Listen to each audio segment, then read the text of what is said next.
உங்களை வாழ்த்தி ஆசீர்வதிக்கிறோம். प्रभु और उद्धारकर्ता यीशु के नाम से सबको आशीष करते हैं। புதிய ஏற்பாட்டில் உள்ள அஸ்திபாரமாகிய உபதேசத்தை எங்களுக்கு நாம் தியானிக்க போகிறோம். नए नियम के अंदर के एक नींव के बारे में हम देखेंगे। சத்திய வசனத்தின்படியே நாம் இருக்கும்போது நாம் தேவனுடைய அஸ்திபாரத்துக்குள்ளாக இருப்போம். सत्य वचन के अनुसार जब हम रहते हैं तो हम प्रभु के वचन के अंदर रहेंगे। தாவீது சொல்லுகிறார் 11வது அதிகார சங்கீதத்துல, दाऊद 11वां अध्याय भजन संहिता में कहता है, அஸ்திபாரங்களே நிரூபணமாகிறது, और जब नींव नंगेपन में हो जाता है நீதிமான் என்ன செய்வான்? तब धर्मी क्या कर सकता है। ஆகவே கர்த்தருடைய அந்த அஸ்திபாரத்துக்கு மேல நான் இருக்க और வேண்டும். इसलिए हमको प्रभु के उस नींव के ऊपर रहना है। அந்த மகிமையான புதிய ஏற்பாட்டு உடன்படிக்கை 7 அஸ்திபாரங்கள், அதை குறித்து நாம் தியானிக்க போகிறோம். और इसलिए प्रभु का जो नियम 7 जो नींव है उसके बारे में ध्यान करेंगे। வாசிக்கலாம். एक वचन पढ़ेंगे। எபேசியர் 2வது அதிகாரம். इफिसियों का किताब 2 अध्याय। நாம் எல்லாரும் யார் பாருங்க. हम सब कौन है देखेंगे।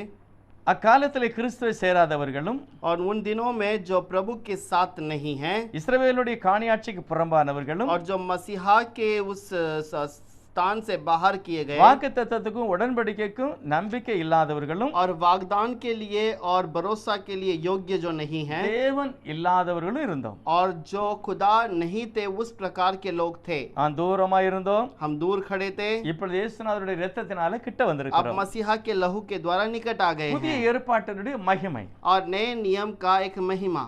3வது அதிகாரம் எபேசியர் 6வது வசனம். 3 अध्याय इफिसियों का 6 वचन। இந்த ரகசியம் இப்பொழுது அவருடைய பரிசுத்த அப்போஸ்தலருக்கும் अर्थात यह जो मसीहा का सुसमाचार यो उसके चेलों को தீர்க்கதரிசிகளுக்கும் और भविष्यद्वक्ताओं को ஆவியானவராலே வெளிப்படுத்தப்பட்டிருக்கிறது போல, और पवित्र आत्मा के द्वारा जो प्रकट किया गया, முற்காலத்திலே மனுபுத்திரருக்கு அறிவிக்கப்படவில்லை. और पुराने नियम पर मनुष्य के संतान को प्रकट न हुआ। பழைய ஏற்பாட்டில் உள்ள மனுபுத்திரர் என்றால் தீர்க்கதரிசிகளுக்கு இது அறிவிக்கப்படவில்லை. और पुराने नियम के भविष्यद्वक्ताओं को ये बातें प्रकट नहीं हुई है। புதிய ஏற்பாடு மிகவும் விசேஷமான அபிஷேகிக்கப்பட்ட வார்த்தை. नए नियम जो है एक बहुत ही विशेष कार्य है। இந்த புதிய ஏற்பாடு ஒவ்வொருவரையும் கூட்டி சேர்க்கிறது. और ये जो नया नियम है हर एक को इकट्ठा करता है। ஆண்டவரே சொல்கிறார், प्रभु खुद कहता है, வீட்டுல நிறைய இடம் காலி இருக்கு, एक जगह पर बहुत एक घर पर बहुत जगह खाली है, சும்மா நிக்காமல அவனை கொண்டு வா. और जो खाली खड़ा है उसे ले आओ। வேலையாருக இருக்கான் பாரு, அவனை கொண்டு வா. और जो वो रास्ते पे भटका हुआ है उसको ले आओ। நல்லவனையும் கெட்டவனையும் கொண்டு வா. और जो अच्छे हैं बुरे हैं सबको ले आओ। அதுதான் புதிய ஏற்பாடு. और यही नया नियम है। ஆனால் வந்த பிறகு அஸ்திபாரங்கள் இருக்கிறது. लेकिन आने के बाद जो नींव है, அந்த அஸ்திபார உபதேசத்தில் இருக்கணும், பரிசுத்த வேத வார்த்தையின்படி. और उस नींव के अंदर उस उपदेश के अंदर रहना है कलाम के अनुसार। இந்த வார்த்தைகளை நமக்கு ஜெபம் பண்ணுவோம். इस वचन के लिए प्रार्थना करेंगे। பரிசுத்தம் இரக்கம் நிறைந்த எங்கள் சர்வ வல்லமையுள்ள நித்திய பிதாவே உமக்கு ஸ்தோத்திரம். पवित्र और अनुग्रह से भरा हुआ प्रभु आपको धन्यवाद कहते விலையேற हैं। பெற்ற வேதம் எங்கள் ஒவ்வொருவரையும் நித்திய ஜீவனுக்கு நேராய் அழைத்து எங்களை அழைத்து சேர்த்து கொண்டது. आपका वचन हमें आपकी और कीमती और वचन के अनुसार हमें ले जाता है। வஞ்சிக்கப்படாதீருங்க. फसाए न जाए। தேவனுடைய வேதத்தை வாசித்து தியானிங்கள். प्रभु के वचन को ध्यान से पढ़ें। நான் செய்கிற ஒவ்வொரு காரியமும் பரிசுத்தமானவர்களுடைய செய்கையிலேயே இருக்க வேண்டும். और मैं जो भी कार्य करता हूँ पवित्र लोगों के कार्य सफलता में। அதுதான் என்னுடைய அடையாளம். और यही मेरा चिन्ह அப்படிப்பட்ட होगा। अடையாளத்தோட நடக்க கர்த்தர் உதவி செய்யுங்க. वैसे चिन्ह से चलने के लिए मदद இந்த செய்தியை कीजिए। கேட்கிற எல்லாரும் வசனத்தையே நோக்கி பார்க்கட்டும். और जो वचन को सुनते हैं वो सब वो जो भी वचन को पढ़ते हैं उस वचन के अनुसार இயேசு रहें। கிறிஸ்து நாமத்தில் பிதாவே. यीशु के नाम से मांगते हैं पिता। ஆமென். आमीन। புதிய ஏற்பாட்டில் உள்ள ஒவ்வொரு அஸ்திபாரங்களையும் நான் தெளிவாய் கவனிக்க வேண்டும். नए नियम के अंदर के सारे नींव को हमें पहचानना ஆனா है। வேதத்தை வாசிக்காததுனால लेकिन कलाम को नहीं पढ़ने के कारण நிறைய ஊழியக்காரன் ஒவ்வொரு அஸ்திபாரத்தை போட்டு வச்சிருப்பாங்க. और बहुत सारे जो सेवक हैं अपने अपने नींव को बाहर डाल कर இயேசு रखते என்கிட்ட हैं। வந்து அஸ்திபாரம் சொன்னாரு. यीशु ने मुझसे मेरे पास आकर उसका नींव कहा। 6 அஸ்திபாரம். और 6 नींव இன்னொரு है। சொல்றாரு 7 அஸ்திபாரம். और एक व्यक्ति कहता है 7 नींव है। இன்னொரு சொல்றாரு நிறைய இருக்கு அஸ்திபாரம். और एक व्यक्ति कहता है बहुत सारा नींव है। ஒருவர் சொல்றாரு நான் மேல போய் பேசிட்டு வந்தேன். और एक व्यक्ति कहता है मैं ऊपर जाके बात कर आया। இதெல்லாம் வேதாகமத்தை வாசியாத ஜனங்களை பார்த்து அப்படியே அடிச்சு விடுகிறது. और जो कलाम को नहीं पढ़ते हैं उन लोगों को अपने बातों से बहका देते हैं। உலக பிரகாரமா ஏதாவது ஒரு பொருள் வாங்கினா கூட நல்லா சோதிச்சு பார்ப்பாங்க. दुनिया के रीति से कोई भी मनुष्य रहता है तो कोई वस्तु को खरीदने के पहले जांचता है। ஆனா வசனத்தை யாரும் சோதிச்சு பார்க்கறது கிடையாது. लेकिन वचन को कोई जांच कर नहीं देखता। இந்த மாதிரி பேசுகிறது சரியா இல்லையா பைபிள்ல இருக்கா? और ये ऐसा जो बातें करता है ये क्या कलाम में है या नहीं। ஒரு சொல்றாரு நான் பரலோகத்துல போய் சாப்பிட்டுட்டு வந்தேன். एक व्यक्ति कहता है मैं स्वर्ग में जाकर खाना खाकर आया। ஒருவர் சொன்னாரு என் வீட்டுல நிறைய தேவதூதர்கள் வந்து சாப்பிட்டு போறாங்க. एक व्यक्ति कहता है मेरे घर पर स्वर्गदूत आकर भोजन करते हैं। ஒருவர் சொன்னாரு மேல போறாரு அங்க சீடி எல்லாம் இருக்கான். एक व्यक्ति कहता है वहां पर सीढ़ी रखा है அங்க प्रभु ने। டேபிள் இருக்கான், கபோர்ட் இருக்கான், அங்க இருந்து எடுத்தாராம். और वहां पर टेबल है, कबोर्ड है, उसके अंदर से इनकी सीढ़ी निकाली ஒரு கடவுளை எடுத்து இன்னொரு கடவுளுக்கு கொடுத்தாராம். और एक खुदा लेकर दूसरे खुदा को देता है। எவ்வளவு சுத்த பைத்தியங்கள் பாருங்க. और ये कैसे पागलपन है देखिए। வேதம் வாசியாதனால ஏமாற்றுகிறார்கள். कलाम नहीं पढ़ते हैं इसलिए वो फंसाते हैं। வெளியேறப்பட்ட வேதத்தை கரங்களில் வைத்துக் கொள்ளுவோம். और इस कीमती कलाम को हाथ में இந்த हमेशा रखें। வேதத்துல எப்படி செய்தாங்களோ அப்படியே செய்வோம். और इस कलाम में जैसा किया गया है वैसे ही करेंगे। பேதுரு சொல்லுகிறார் पतरस कहता है அவருடைய அடி சுவடுகளை பின்பற்றுவோம். और उसके पैर के चिन्ह को देखकर उसी का पालन करें। அப்போஸ்தலர் எங்க கால் வச்சாங்களோ அங்க கால் வைங்க. जहां पर प्रेरितों ने पैर रखा वहां पर पैर रखें। அப்பா இயேசுனார் எங்க கால் வச்சா அங்க கால் வைங்க. वहां पर पिता यीशु ने जहां पैर रखा वहां पर அவருக்கு रखिए। பின்னால போங்க. उसके पीछे चलिए। உலகத்தை பார்க்காதங்க வஞ்சிக்கப்படுவீர்கள். दुनिया को ना देखिए, आप फंसाए அங்க जाओगे। போனா அது கரெக்டா இருக்கும், और उस रास्ते पे चलोगे तो वो सही இங்க रहेगा, போனா இது கரெக்டா இருக்கும். लेकिन यहाँ जाओगे तो ये सही ஏன்னா रहेगा பைபிள் தெரியாது. क्योंकि बाइबल नहीं அங்க पढ़ते। போனா அது கரெக்டா இருக்கு, இங்க போனா இது கரெக்டா இருக்கு. वहां जाएंगे तो ये सही है, यहाँ जाएंगे तो ये सही பைபிளை है। பாருங்க ஐயா, बाइबल को देखिए, பைபிளை வாசிங்க ஐயா. बाइबल को ध्यान कीजिए। பைபிள் அப்படிதான் சொல்லுகிறது. बाइबल ऐसे ही कहता ஏசாயா है சொல்லுகிறாரு और ऐसा कहता கர்த்தருடைய है வேதத்தை வாசியுங்க, प्रभु के वचन को पढ़िए, தேடி வாசியுங்க, उसे ढूंढ कर पढ़िए, தேடுங்க.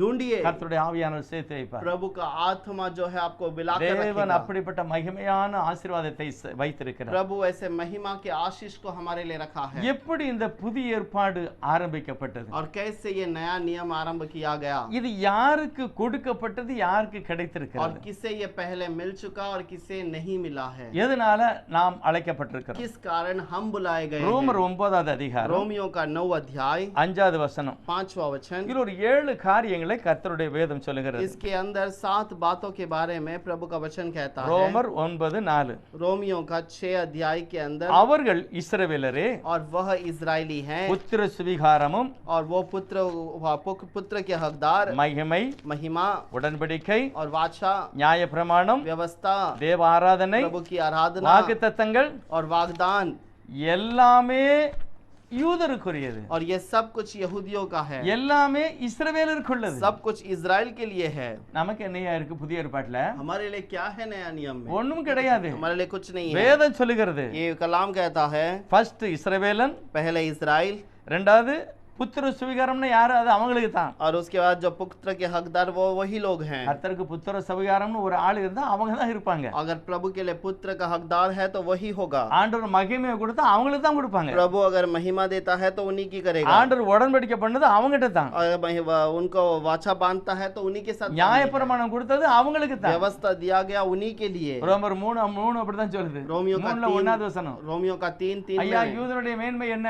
और यहूदियों का महिमा क्या है? வெளியேறப்பட்ட வாக்குத்தத்தங்களும் வசனமும் அவங்களுக்கு கிடைச்சது அதான் மேன்மை. और उनको कीमती वचन और वागदान मिला, यही महिमा தேவன் है। ஆராதிக்கணும் யாரு? அவங்க தான். और प्रभु की आराधना करना है, कौन? वही करेंगे। வாக்குத்தத்தங்கள் யாருக்கு? அவங்களுக்கு தான். वागदान है किसके लिए है? उन्हीं के लिए है। நமக்கு என்ன இருக்கு? हमारे लिए क्या है? புறஜாதிகளுக்கு ஒண்ணுமே கிடையாது. अन्य जातियों के लिए कुछ भी नहीं ஆனால் है। लेकिन இதுல எல்லாமே யூதர்கள் ஃபெயில் ஆனாங்க. और ये सारे बातों में यहूदी नाश किए गए இது எல்லாமே கைவிடப்பட்டு और ये போனாங்க. सब उनके हाथ से छुड़ा दिया ஒரே गया। ஒரு காரியம் एक ही कारण था। ஆமோஸ் 4:12 சொல்லுகிறது. आमोस का 4 अध्याय के अंदर 12 में लिखा லூக்கா है। 19:42 சொல்லுகிறது. लूक 10वां अध्याय के अंदर உன்னை 19 से अंदर, சந்திக்கும் காலத்தை நீ அறியாமல் और போனபடியினால் जब मैं तुझसे मुलाकात करूं तब तूने उस समय को नहीं पहचाना, इसीलिए உனக்கு கொடுக்கப்பட்ட ஆசீர்வாதம் கைமாறுகிறது. और तुझे जो दिया गया आशीष है वो दूसरे के पास दिया என் जाएगा। திராட்சை தோட்டத்தை பார்த்து கொள்ளும்படி உன்னை வச்சேன். मैंने अपने दाग की बारी को संभालने के लिए तुझे நான் रखा। கனியை வாங்க வந்தேன், मैं फल लेने के लिए நீ आया, தரல. लेकिन तूने नहीं दिया। அனுப்பப்பட்டவனெல்லாம் கொலை செய்தல்ல. और जिसको भी मैंने भेजा उस सबको तूने இந்த घात किया। தோட்டத்தை நான் இன்னொருவன் கையில கொடுக்க अब போகிறேன். इस कैद के बारी को मैं दूसरे के पास दे दूंगा। ஆகவேதான் புதிய ஏற்பாட்டில் உள்ள பரிசுத்தவான்கள் நம்மை அதற்குள்ளே கர்த்தர் அழைத்து செல்கிறார். और इसलिए नए नियम के अंदर यीशु हमें उस नए नियम के अंदर ले அப்ப जाता நான் है। முதலாவது யாரா மாறணும் தெரியுமா? अब पहले हमें क्या बदलना நான் चाहिए? யூதனாய் மாற வேண்டும், हमें पहले अपने आप को यहूदी बनाना है। இஸ்ரவேலனாய் மாற हमें வேண்டும். इजरायली बनना எப்படி है। மாற முடியும்? कैसे बन सकते அப்பா हैं? இயேசு சொன்னாரு, पिता यीशु ने நீ कहा ஆல்ரெடி பிறந்திருக்கப்பா, तू पहले से तो जन्म तो ले நீ लिया, மறுபடி பிறந்தா தான் அங்க வர முடியும். तो फिर से जन्म लेगा तो तू उसका संतान நீ बनेगा। இப்போ வர முடியாது. तो अभी नहीं आ இப்போ सकता। இயேசுநாதர் வந்த பிறகு अब यीशु मसीह आने के பவுல் बाद சொல்லுகிறார், पौलुस कहता है, ஐயோ அவங்க எப்படி ரட்சிக்கப்பட்டானோ அப்படித்தான் நம்மளும் ரட்சிக்கப்படுதோம். और वो जैसा उद्धार पाए हैं वैसे हमने भी पाया है। என்ன சொல்றாரு? புறஜாதிகளை பார்த்தும் இஸ்ரவேலரை பார்த்தும் சொல்றாரு. वो इजरायलियों को और यहूदियों को देखकर कहता है, ஏசப்பா வந்து எல்லாரையும் நேர்கொள்ள நிப்பாட்டிட்டாரு. यीशु ने सबको एक ही लाइन में खड़ा कर दिया। என்கிட்ட வந்து பாவ மன்னிப்பு கேளு, என்னுடைய நாமத்துல உனக்கு பாவ மன்னிப்பு கிடைக்கும். मेरे पास आकर पाप का क्षमा मांग, तब मेरे नाम से तुझे पाप का क्षमा ஏசப்பா मिलेगा। சொன்னாங்க, நான் உன்னையும் மன்னிப்பேன் அவனையும் மன்னிப்பேன். यीशु ने कहा, मैं तुम्हें भी क्षमा करूंगा, उसे भी क्षमा ஏன்னா करूंगा, எல்லாத்துலயுமே நீ ஃபெயில். क्योंकि सारे चीजों में तू हार गया है உனக்கு கொடுக்கப்பட்ட ஸ்தானத்துல எல்லாம் இழந்துட்ட. और तुझे जो समय दिया गया था, स्थान दिया गया था, उसे खो दिया। இஸ்ரவேலுங்க ஸ்தானத்தை நீ இழந்துட்ட. इजराइल के स्थान को तूने खो दिया है ஒண்ணுக்கு என்னமில்லாமோ கடவுளை கொண்டு வந்த. और तूने एक को छोड़कर बहुत सारे खुदाओं को ले आ ஆராதனை என்னமில்லாமோ மூல முடுக்கலாம் கோயிலை கட்டி என்னதெல்லாமோ பண்ணிட்ட. आराधना के लिए तू बाहर गलियों में मंदिर बांधकर अपने मन को बहका दिया என்ன மகிமைப்படுத்துற நீ என்னதெல்லாம் மகிமைப்படுத்திட்டு இருக்க. और तू मुझे महिमा देने को छोड़कर और किसी बात की महिमा करता है। உடன்படிக்கை கல்லோடு மரத்தோடு நீ உடன்படிக்கை பண்ண. और वाचा जो है तू पेड़ों के साथ में पत्थरों के साथ में करता என்னுடைய है। நியாயப்பிரமாணத்தை தள்ளிட்ட நீ. मेरे व्यवस्था को तूने दूर कर दिया மனுஷனுடைய கற்பனைகளை உபதேசமா நீ எனக்கு வீணாய் ஆராதிக்க. और मनुष्य के उपदेश को छोड़कर तू व्यर्थ में मेरी संभाल मेरे लिए எல்லா बात வாக்கு करता है தத்தங்களை நீ விவர்த்தமாய் ஒன்றுமில்லாமல் போக और பண்ணினாய். सारे वाग्दान को तूने व्यर्थ समझ लिया। ஆகவே இந்த காரியத்திலெல்லாம் ஒரு மனிதன் வரணும் அப்படின்னா और इसीलिए इन सारे बातों में अगर यदि कोई मनुष्य आना चाहे, இயேசுவை கர்த்தராக ஏற்றுக்கொள்ள வேண்டும். यीशु को मसीहा करके स्वीकार இயேசுவை करे, தேவனாக ஏற்றுக்கொள்ள வேண்டும். यीशु को खुदा करके स्वीकार करे, இயேசுவானவரை சிருஷ்டிகராக ஏற்றுக்கொள்ள வேண்டும். यीशु को उद्धार करता रचना करने वाला இயேசு करके स्वीकार விசுவாசி, करे। அப்பொழுது நீயும் வீட்டாரும் ரட்சிக்கப்படுவீர்கள். यीशु को विश्वास कर, तब तू और तेरे घराने उद्धार पाएंगे। உலகமே விசுவாசிக்கியா? दुनिया विश्वास करती நிறைய है, பேர் விசுவாசிக்காங்க இயேசுநாதர் வெளிநாட்டு கடவுள். बहुत सारे विश्वास करते हैं यीशु बाहर गांव का खुदा है। யாரு நம்பல? எல்லாரும் நம்புதாங்க. बहुत सारे लोग भरोसा करते हैं இயேசுநாதர் நம்புதோம் அவர் வெளிநாட்டு கடவுள். और हम भरोसा करते हैं कि वो बाहर देश का खुदा நிறைய है 30 முக்கோடி இருக்கு, அதுல ஒரு ஆளு. और वो बहुत करोड़ों खुदा है, उसपे से ये भी एक खुदा है। நிறைய வஞ்சிக்கப்பட்டவங்க சொல்றாங்க, ஆமா கடவுள் 3 இருக்கு அதுல ஒண்ணு. और बहुत सारे फंसाए हुए लोग कहते हैं कि बहुत 3 खुदा है, उसपे से ये एक है। அப்படி இல்லையா? वैसा नहीं है। இயேசுவே சர்வத்திற்கும் மேலான और தெய்வம். ये यीशु ही सर्वशक्तिमान है। எழுதிருக்கு பாருங்க 9வது அதிகாரம் उस पे 9वें अध्याय में लिखा है, देखिए रोमियो ரோமர் 9:5 வசனம். का 9 के अंदर 5 பிதாக்கள் அவர்களுடையவர்களே, और पुर के भी उन्हीं के हैं, மாம்சத்தின்படி கிறிஸ்துவும் அவர்களில் பிறந்தாரே, और मसीहा भी शरीर के भाव में उन्हीं में से हुआ, இவர் और सब के ऊपर எவர்? कौन?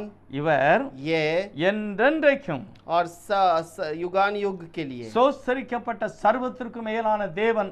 ஆமென். और परम परमेश्वर का धन्य खुदा है। आमीन। இயேசு சோஸ்தரிக்கப்பட போகிற தெய்வம் அல்ல, சோஸ்தரிக்கப்பட்டவர். और ये युगान युग के लिए धन्य का खुदा होने वाला नहीं, बल्कि पहले से है। ஆபிரகாம், ஈசாக்கு, யாக்கோபு தொழுது கொண்டாங்கல்ல, அவர்தான். और याकूब, इसहाक आदि जो अब्राहम ने जो नमन किया वो यही है। அவர் சர்வத்திற்கும் மேலான தேவன். वो सर्वशक्तिमान है கிறிஸ்தவக்காரன் சொல்ல மாட்டான். और ये 3 खुदा वाला नहीं कह அதனால सकता। ஆவியானவர் சொல்லிட்டாரு ஆமென். और इसलिए आत्मिक प्रभु ने कह दिया आमीन। அப்படிதான். वैसा ही है। இந்த தெய்வத்தை நீ ஏற்றுக்கொண்டால், और इस खुदा को यदि तू स्वीकार करे, ரோமர் 2வது அதிகாரத்துல அதே பவுல் சொல்லுகிறார். रोमियो के दूसरे अध्याय के अंदर वही पौलुस कहता है, 2வது அதிகாரத்துல दूसरे अध्याय के अंदर 28வது வசனம், 28वां वचन, ஆதலால் புறம்பான யூதனானவன் யூதன் அல்ல, क्योंकि यहूदी वह नहीं जो प्रगट में यहूदी है, மாம்சத்தின்படி பிறந்த செய்த விருத்தசனும் விருத்தசனம் கிடையாது, और जो वह खतना हो है जो प्रगट में है और देह में है, உள்ளான யூதனானவனே யூதன், पर यहूदी वही है जो मन में है, அவன் எழுத்தின்படி அல்லையா ஆவியின்படி. और वो लिखा हुआ शब्दों के अनुसार नहीं बल्कि आत्मा के कारण। ஆகவே நான் யூதனாய் பிறக்க வேண்டும். और इसीलिए मुझे यहूदी बनकर जन्म இயேசுவை लेना है। விசுவாசித்தால் தான் பிறக்க முடியும். और यीशु को विश्वास करोगे तो ही जन्म ले இயேசுனார் सकते பிறந்த हैं। உடனே சாஸ்திரிகள் தேடி வராங்க. और यीशु के जन्म के बाद शास्त्री ढूंढ कर आते हैं। யாரு தேடணுமோ அவன் இல்லை, தேடாதவன் தேடி வரான். और जो ढूंढना चाहिए उसने तो नहीं ढूंढा, लेकिन जो नहीं ढूंढना चाहिए वो ढूंढ कर आता அவன் है விவரமா சொல்லுதான். और उसे बहुत ठीक से कहता है। ஐயா, யூதர்களுக்கு ராஜா எங்க और பிறந்திருக்கிறாரு? यहूदियों का राजा कहाँ जन्म लिया है? யாரு தேடணுமோ அவன் இல்லை, தேட முடியாத வந்து தேடுதான். और जो ढूंढना चाहिए उसने नहीं ढूंढा, जो नहीं ढूंढना चाहिए कोई और दूर से आके ढूंढता விவரமா है। கேட்கான். और वो ठीक से पूछता है யூதருக்கு ராஜா எங்க?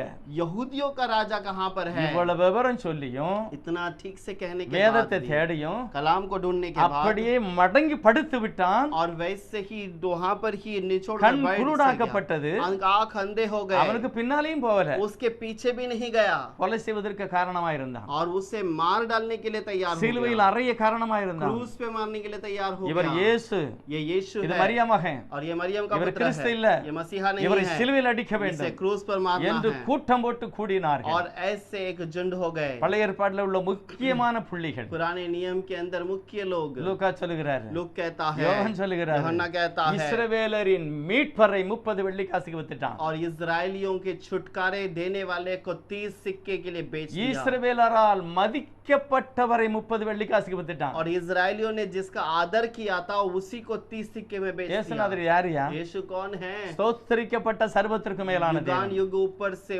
ऊपर किया योग्य ठहराया हुआ व्यक्ति அஸ்திவாரமே है। சொல்லுது, और उसका नींव कहता है, இவரை நீ மெய்யான தெய்வமா ஏற்றுக்கொண்டானா ஃபர்ஸ்ட் உள்ள போயிருக்கிற. और इसको तू सच्चा खुदा मानता है तो तू अंदर प्रवेश कर सकता है। இதுதான் மெய்யான சத்தியம். यही तो सच्चा सत्य பைபிள்ல है। வேதம் சொல்லுகிறது, बाइबल के अंदर कलाम कहती நீங்கள் है, சிலுவையில் அறைந்தியல்ல அவர்தான் ஆண்டவர், அவர்தான் கிறிஸ்து. और तुमने जिसे क्रूस पर मारा था वही मसीहा है, वही ये खुदा है, தேவன் மாம்சத்திலே और வெளிப்பட்டார். वो यहोवा प्रभु मांस में प्रकट हुआ। இதுக்கு அஸ்திவாரம் என்ன உபதேசம் தெரியுமா? इसका नींव क्या है?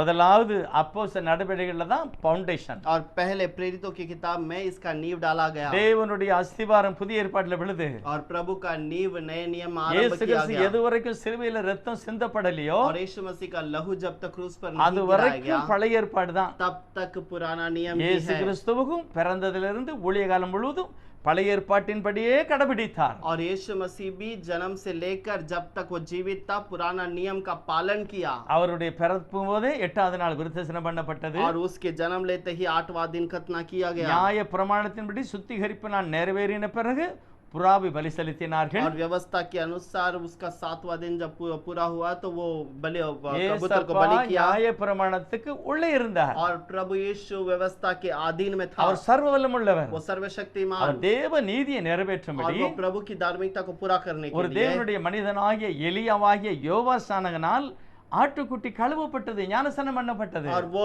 एक याजक के रूप में यूहन्ना बपतिस्मा के द्वारा वो मेमना धोया गया। அவர் போக்காடாக வனாந்தரத்துக்கு போனார். और वो वहां से जो जंगल में भेजे गए भेड़ के समान गया। பலியாடாக கல்வாரி சிலுவைக்கு போனார். और बलि के मेमने के रूप में उस क्रूस पर चढ़ गया। எப்ப போனாரு? ये कब गया था? யோவான் 19:14 இருந்து தெளிவா இருக்கிறது. यूहन्ना के 19वें अध्याय 14 वचन से ठीक से लिखा है, கிறிஸ்துவானவர் मसीहा வேத வாக்கியங்களின்படி மரித்தார், वचन के अनुसार मर गया, வேத வாக்கியத்தின்படி அடக்கம் பண்ணப்பட்டார், वचन के अनुसार दफन किया வேத गया, வாக்கியத்தின்படி உயிரோடு எழுந்தார். वचन के अनुसार जी उठा। ரோமர் 6 தெளிவா இருக்கிறது. रोमियो के 6 में ठीक से लिखा है, இயேசு கிறிஸ்துடைய நாமத்துல நீ ஞானஸ்நானம் எடுத்தால் यीशु मसीह के नाम से तू यदि बपतिस्मा அவரோட ले, கூட நீ அடக்கம் பண்ணப்படுவாய். उसी के साथ में तू दफन किया வேத जाएगा। வாக்கியத்தின்படி அடக்கம் பண்ணப்படணும். वचन के अनुसार दफन किया जा सकता है। கிறிஸ்துவுக்குள்ள மரிச்சவங்க முதலாவது வருவாங்க. मसीहा के अंदर जो मर गए थे वो पहले जी उठेंगे। வஞ்சிக்கப்படாதீருங்க. फंसाए न जाओ, வஞ்சிக்கப்பட்டு இருக்கு. और फंसाए गए हैं। நமக்கு நல்லா தெரியும் எத்தனையோ காலமாக சபை அந்நியனுடைய கையில இருந்தது. हम कितने समय से जानते हैं कलीसिया अन्य लोगों के हाथों அந்நிய में था, உபதேசத்துல பிணைக்கப்பட்டிருந்தது. और अन्य उपदेश के अंदर फंसाए गए थे। கிபி 300 வரைக்கும் தான் சபையாவே இருந்தது. और मसीहा के बाद 300 वर्ष तक कलीसिया ठीक से இயேசுவின் நாம कलीसिया சபை था। மட்டும்தான் இருந்தது. केवल यीशु के नाम की कलीसिया ही था। ஞானஸ்நானம் இயேசு நாமத்துல மட்டும்தான் கொடுக்கப்பட்டது. केवल यीशु के नाम से ही बपतिस्मा दिया கிபி गया। 325க்கு பிறகு और मसीहा के 300 वर्ष के बाद ரோமருடைய கலாச்சாரமும் रोमियो का ये जो रिवाज, கிறிஸ்தவ கலாச்சாரமும் मसीहा का रिवाज, கலந்த மார்க்கமா ஆயிட்டு. और वो मिलावट का एक रूप में बदल தேவனுடைய गया। அபிஷேகம் பண்ணப்பட்ட தேவனுடைய மனிதன் और प्रभु का अभिषेक पाया हुआ प्रभु का व्यक्ति, 1520 और 1520 के अंदर ரத்தம் சிந்தி उसने लहू बहाकर, அவமானப்பட்டு अपमान அடிக்கப்பட்டு उठाकर, मार அநேகரை खाकर, பலியை கொடுத்து बहुत बलियों को देकर, சீர்திருத்தப்பட்ட சபதையா புராட்டஸ்டன்ட் और उससे सुधारने वाला कलीसिया प्रोटेस्टेंट है। 1500 வருஷம் விக்கிரகத்துல இருந்தது. और 1500 वर्ष तक वो मूर्ति पूजा में தேவன் था। கிருபையாக வெளியே கொண்டு விட்டுட்டார். प्रभु ने वहां से बाहर लाकर छोड़ दिया। தேவனுடைய மனிதன் வேதாகமத்தை மொழிபெயர்த்து எல்லாரும் கரங்களையும் கொடுத்தார். और प्रभु के व्यक्ति ने कलाम को अनुवाद करके बहुतों के हाथ में बांटा வாசிங்க. गया। कलाम को पढ़िए, நித்திய நேரம் நடங்கன்னு नित्य சொன்னார். की ओर चलने के लिए ஆனா कहा, அதெல்லாம் யாரும் பார்க்கல. लेकिन उसको किसी ने नहीं देखा। யாரோ என்னமோ சொன்னாங்க, அதுதான் அஸ்திவாரம். किसी ने कोई बात को कहा, वही नींव है। ஏகப்பட்ட கூட்டம் கூட்டம். और बहुत सारा झुंड है। ஒரு ஆர்சிகாரர் சொல்றாரு, एक आरसी व्यक्ति நாங்க कहता தான் है சத்தியம், हम ही सत्य हैं। எங்கள்ல இருந்து பிரிஞ்சு போச்சு ப்ராட்டஸ்டன்ட், हमसे बाहर निकला प्रोटेस्टेंट அவங்க ஒழுங்கு கிடையாது, और वो सही से नहीं रहते அதனால தான் துண்டு துண்டா துண்டு துண்டா துண்டு துண்டா தினமும் பிரியுது. और इसीलिए टुकड़े टुकड़े में हर दिन बंटता जाता है। ஏன் தெரியுமா? क्यों पता है? நாங்க தான் ஒரிஜினல். क्योंकि हम ओरिजिनल हैं। யோசிக்கணும் ஐயா, विचार करके देखिए, யோசிக்கணும். विचार करके देखिए। ஒரிஜினல் அப்போஸ்தலர் 2:38, और ओरिजिनल जो है प्रेरित का 2:28 ஞானஸ்நானம் और प्रेरितों का बपतिस्मा அவங்க கொடுத்த இயேசு கிறிஸ்து நாம और ஞானஸ்நானம். उन्होंने दिया यीशु के नाम से முதல் बपतिस्मा। வெளிப்பாடே 3000 பேர் இயேசுவோட நாமத்தில் ஞானஸ்நானம் और எடுத்தாங்க. पहला प्रकाशित के अंदर 3000 लोगों ने यीशु के नाम से அவங்க बपतिस्मा தான் लिया சபை. और वही तो कलीसिया அடுத்த था। 5000 और उसके बाद 5000 ஒவ்வொரு நிருபத்திலும் और हर एक नियम के இயேசு अंदर கிறிஸ்து நாமத்துல மட்டுமே ஞானஸ்நானம் हर கொடுக்கப்பட்டது. एक किताब के अंदर केवल यीशु का ही बपतिस्मा வேதம் दिया गया। அப்படிதான் சொல்லுகிறது. कलाम यही कहता है। இன்னைக்கு அங்க நடக்கு இந்த மாதிரி, और आज क्यों ऐसे गड़बड़ बची है? எதனால இந்த மாதிரி கோல்மாலு, क्यों ऐसे गड़बड़ बच गई है? எதனால இந்த மாதிரி நடந்துகிட்டு இருக்கு? क्यों ऐसे अलग अलग प्रचार होने लगा? ஏசப்பா சொல்றாங்க, यीशु कहता என் है வேதத்தின் மகத்துவங்களை எழுதி கொடுத்தேன், मेरे कलाम के कीमती बातों को लिख कर அவங்கள दिया हूं। அந்நிய காரியமா என்னாங்க, उन लोगों ने उसे अन्य बात அவன் समझा அவன் है என்னமோ பண்ணிக்கிட்டு और இருக்கான். वो अपने अपने मन मर्जी से प्रचार அவன் करता மாற है இது கோயில் மாடு மாதிரி பின்னாலே போய்கிட்டு और இருக்கான். बाकी उसके पीछे एक मंदिर के बैल के समान चलते हैं। என்ன ஒரு அநியாயம் பாருங்க. कैसा अन्याय की बात है। பரலோகத்துல 12 அப்போஸ்தலருடைய நாமங்கள் அங்க எழுதி இருக்கான். और वहां पर स्वर्ग में 12 प्रेरितों का नाम लिखा हुआ है 12 அப்போஸ்தலருடைய பேர் அங்க அஸ்திவரக்கல்ல எழுதி இருக்கு. और 12 प्रेरितों का नाम उस नींव पत्थर पर लिखा हुआ है। லூக்கா 10:1ல लूक 10:1 में 70 பேர் ஏசப்பாவே அனுப்புனாரு. और 70 लोगों को यीशु ने खुद भेजा அவங்க அப்போஸ்தலர் கிடையாது, और वो प्रेरित नहीं थे அவங்க பேர் ஜீவ புஸ்தகத்துல இருக்கலாம், ஆனா அஸ்திவரத்துல இல்ல. और उनका नाम जीवन के पुस्तक में होगा लेकिन उस नींव के पत्थर में नहीं है। இன்னைக்கு எத்தனை புள்ளிகள் அப்போஸ்தலரா இருக்கிறார். आज कितने लोग प्रेरित करके नाम रखते हैं। என்னையா இப்ப அப்போஸ்தலர் என்ன செஞ்சாங்க? உங்கள மாதிரியா செஞ்சாங்க? क्या प्रेरितों ने क्या किया? क्या आपके जैसे किया है? துணிகரமான ட்ரெஸ், और अपने मन मर्जी से वस्त्र पहनने துணிகரமான கலர், और अपने मन मर्जी से रंग என்னெல்லாமோ அட்டுழியம். और कितने ही मर्जी की अपने मर्जी की बातें। ஃபர்ஸ்ட் அஸ்திவாரம் पहला नींव இயேசு மேசியாவாக ஏற்றுக்கொள்ள வேண்டும். यीशु को मसीहा करके स्वीकार कीजिए। இரண்டாவது அஸ்திவாரம் और दूसरा नींव பரிசுத்தாவினர் இறங்கின அப்பமே பரிசுத்தாவினர் சொல்லுகிறார். और पवित्र आत्मा ने उतरा हुआ वो रोटी कहता है। அப்போஸ்தலர் 2:38 और प्रेरितों का 2:28 கர்த்தரா இயேசு கிறிஸ்து நாமத்தில் ஞானஸ்நானம் எடுக்கணும். இது அஸ்திவாரம் 2. और प्रेरित यीशु के नाम से बपतिस्मा लेने के लिए कहा, वो नियम दूसरा है। அடுத்த 3 उसके बाद तीसरा மனம் திரும்பி சத்தியத்துல வழிபடணும். और मन फिराकर सत्य में चलो। முதலாவது இயேசு மேசியாவை ஏற்றுக்கொள்ளணும், पहले यीशु को मसीहा करके स्वीकार करो, மனம் திரும்பணும், मन फिराओ, இயேசு கிறிஸ்து நாமத்தில் ஞானஸ்நானம் எடுக்கணும், यीशु के नाम से बपतिस्मा लो, அபிஷேகம் பெறணும், अभिषेक पालो ஆவிக்குரிய வரம் வசனத்தின்படி வாழ்ந்து और காமிக்கணும். वचन के अनुसार जीवन बिताओ। அப்போஸ்தலர் உபதேசத்திலும் அந்யோன்யத்திலும் ஐக்கியத்திலும் உறுதியாக இருக்க और வேண்டும். प्रेरितों के उपदेश के अंदर उनके मेल मिलाप के साथ में, उनके रोटी तोड़ने में साथ में रहो எழுதப்பட்ட நிருபமாக நடமாட வேண்டும். और लिखे हुए किताब के समान चले फिरा करना। சபை கூடி வருதலை விடவே கூடாது. कलीसिया में इकट्ठा होना कभी ना छोड़े கொடுக்கிறதுல எல்லாவற்றிலும் கர்த்தருக்கு சாட்சியா இருக்க और வேண்டும். देने में और हर चीजों में प्रभु के लिए गवाही में बने रहें। கர்த்தருக்காய் சாட்சியா இருக்க प्रभु के வேண்டும். लिए गवाही में बने रहें। வஞ்சிக்கப்படாதிருங்க. फसाए ना जाओ। எத்தனையோ காரியம் நடந்துகிட்டு இருக்கு, பார்த்தாலே புரிஞ்சுக்கணும். दुनिया में कितनी बात हो रही है, देखते समझ में आ ஒவ்வொரு जाएगा। சபைகளுக்குள்ள என்ன நடக்கிறது, हर एक कलीसिया में क्या बातें हो रही என்னெல்லாமோ है தீவிரமா செய்வாங்க. और अपने मन मर्जी से बहुत घमंड से करते அவர் हैं। போனாரு, அவருடைய நியமம் பூரா அழிஞ்சு போச்சு. और वो चला गया, उसका पूरा नियम नाश हो गया ஏன்னா அது அவர் அஸ்திவாரத்துக்கு மேல என்னது, क्योंकि वो उसके नियम के ऊपर खड़ा था அதனாலதான் இந்த அலங்கோலம். और इसीलिए उसकी बात ऐसे गड़बड़ है। பவுல் சொல்லுகிறார், पौलुस कहता है போடப்பட்டு இருக்கிற அஸ்திவாரமாகிய கிறிஸ்து இயேசுவை அல்லாமல் வேற அஸ்திவாரம் போடாத. और मसीहा यीशु के नाम से जो नींव डाला गया उसको छोड़कर और कोई नया नींव मत डालो। ஆராதிக்கணுமா, क्या आराधना करना है? இயேசுவை ஆராதி. यीशु को आराधना कर। ஞானஸ்நானம் எடுக்கணுமா, बपतिस्मा लेना है? இயேசு கிறிஸ்து நாமத்துல எடு. यीशु के नाम से बपतिस्मा ले। துதி சொல்லணுமா, धन्यवाद कहना இயேசு है? கிறிஸ்து நாமத்துக்கு சொல்லு. यीशु के नाम क्यों कहना? காப்பி அடிக்கணுமா, இயேசுவை பார்த்து காப்பி அடி. क्या आपको उसके रूप पे बदलना है तो यीशु के समान बदलिए வெளிக்காட்டணுமா, இயேசுவை காமி. और दिखाना है तो यीशु को दिखाइए। இதுதான் ஐயா புதிய ஏற்பாட்டு அஸ்திவாரம். यही तो नया नियम का उपदेश है। எத்தனையோ கூட்டம் வித்தியாசமா இருக்கு. कितने झुंड अलग अलग प्रकार का है। வேதம் மட்டுமே சத்தியம். केवल कलाम सत्य है। பைபிள்ல நீ கொடுக்கிற நூதனமான உபதேசமும் இல்ல, பேப்டிசமும் கிடையாது. कलाम के अंदर तुम्हारी ओर से दिया हुआ बपतिस्मा भी नहीं है, उपदेश भी नहीं நிறைய है। பேர் சொல்லுவாங்க, बहुत सारे कहेंगे இயேசுவின் நாம ஞானஸ்நானம் இருக்குல்ல, यीशु का नाम का जो बपतिस्मा है ஐயோ அது அந்தி கிறிஸ்து. और वो मसीहा जो मसीहा के विरोध का है। ஐயோ சபிக்கப்பட்ட சகோதரன்,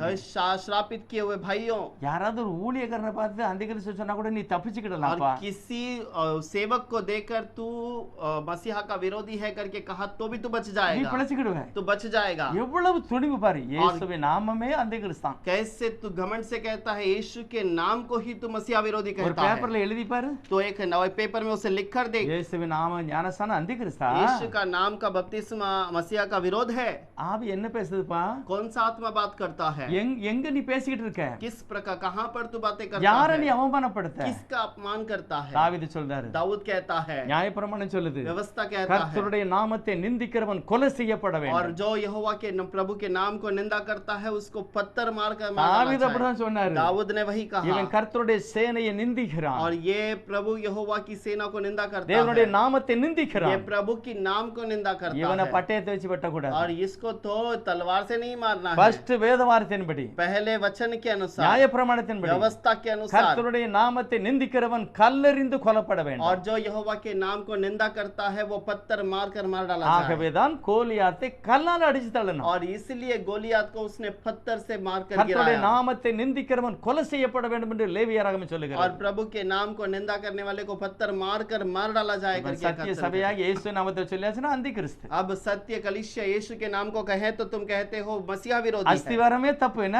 और इसका नींव गलत है करके कहते हो। என்ன ஒரு அறியாம பாருங்க. ये कैसे अनजान की வேதத்தை बात வாசிங்க है। brother. कलाम को पढ़िए भाई, வேதத்தை தியானிங்க. कलाम को ध्यान कीजिए, அங்க என்ன சொல்லிருக்கிறோ அதுல நில்லுங்க. उस वचन में क्या लिखा है उस वचन पर रहिए। இயேசப்பா என்ன சொல்றாங்க? यीशु ने क्या कहा, அப்போஸ்தலர் என்ன சொல்றாங்க? प्रेरितों ने क्या कहा, அப்படி எல்லாம் துணிஞ்சு சொல்லுங்க பிரதர். या फिर आप ठीक से घमंड से कहिए, பரிசுத்தாய் வந்து எல்லாரையும் வழி விலக செய்து சொல்லு. और पवित्र आत्मा आकर सबको रास्ते में भटका दिया करके எல்லாம் कहो। தப்பு தப்பா ஞானஸ்நானம் கொடுத்தான், सबने गलत गलत बपतिस्मा दिया நாங்க கரெக்டா இருக்கோம்னு சொல்லு. और हम सही हैं करके कहो। வேதம் சொல்லுகிறது, ये कलाम कहता வேதம் है, ஒண்ணுதான் சத்தியம். ये कलाम केवल सत्य है, எழுதப்பட்டதுக்கு மிஞ்சி எழுதாத, और इस जो लिखा हुआ है उससे बढ़कर और कुछ न लिखे, எண்ண வேண்டியதுக்கு மிஞ்சி எண்ணாத. और जो गिना गया उससे अधिक न गिने। அப்போஸ்தலர் அஸ்திபாரம், प्रेरितों का उपदेश, இயேசு மேசியா, यीशु ही मसीहा है, மனம் திரும்பு, मन फिरा, இயேசு கிறிஸ்து நாம ஞானஸ்நானம் यीशु எடு. के नाम से बपतिस्मा அப்போஸ்தலர் लो, உபதேசத்தில் அந்நியோன்யத்தில் ஐக்கியமாயிரு. और प्रेरितों के रोटी तोड़ने में मिलावट में साथ में रहना, ஊழியம் செய், सेवकाई कर, கிறிஸ்துவை வெளிப்படுத்து, मसीहा को प्रकट कर, கிறிஸ்துவை மட்டுமே வெளிப்படுத்த வேண்டும். मसीहा को ही केवल प्रकट कर, அப்பொழுது நான்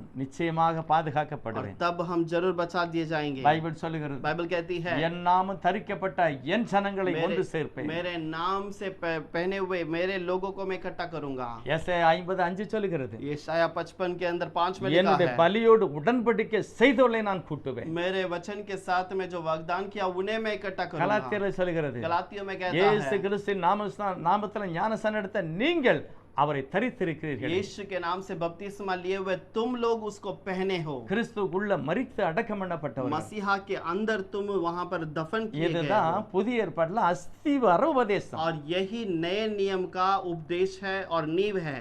கிபி 365 பிறகு வந்துவாரு, அதெல்லாம் வஞ்சிக்கப்பட்ட और உபதேசம். मसीहा के 300 वर्ष के बाद जो भी आया वो फंसाने वाला உலகம் उपदेश है। மாறலாம், दुनिया बदल सकता है, என்னெல்லாமோ மாறலாம், बहुत कुछ बदल सकता है, என்னெல்லாமோ மாறலாம், सारा चीजें बदल सकती है, வேதம் மாறவே लेकिन ये மாறாது. कलाम नहीं இந்த बदलती। கொரோனா மூலமாக கர்த்தர் பெரிய காரியங்களை கற்றுக் इस கொடுத்தார். कोरोना के कारण प्रभु ने महान कार्य को बता दिया, எவனோ ஒருவன் சொல்லல, और कोई किसी एक व्यक्ति के बारे में नहीं। ஏசப்பா சொல்லி இருக்கிறார், यीशु ने कहा, மத்தேயு 24 சொல்லி இருக்கிறார், मत्ती 24 में कहा है, வியாதி வரும், बीमार आएगा, அது பயங்கரமான வியாதியா वो இருக்கும், भयंकर बीमार होगा, பயங்கரமான அடையாளம் நடக்கும், भयंकर चिन्ह चमत्कार होंगे, பூகம்பம் வரும், भूकंप आएगा, கடல் குமரும், और जो बड़े बड़े जो समुद्र के पानी बाहर ஜனத்துக்கு निकलेगी, ஜனம் இறம்பும். लोगों के विरुद्ध लोग उठेंगे। இந்த மத்தேயு 24 சொல்லப்பட்டது மட்டும்தான் நடக்கும், வேற ஒண்ணும் புதுசா நடக்கவே செய்யாது. और ये मत्ती के किताब के अंदर 24 में जो लिखा है यही बात होगी और कोई नई बात नहीं 2 होगी। மடங்கு ஆசீர்வாதம், தங்க மழை, இதெல்லாம் பொய். और 2 गुना आशीष और ये सोने का बारिश ये सब सब झूठ है। வேதத்தில் ஆண்டவர் அருமையாக சிற்றித்திருக்கிறார். प्रभु ने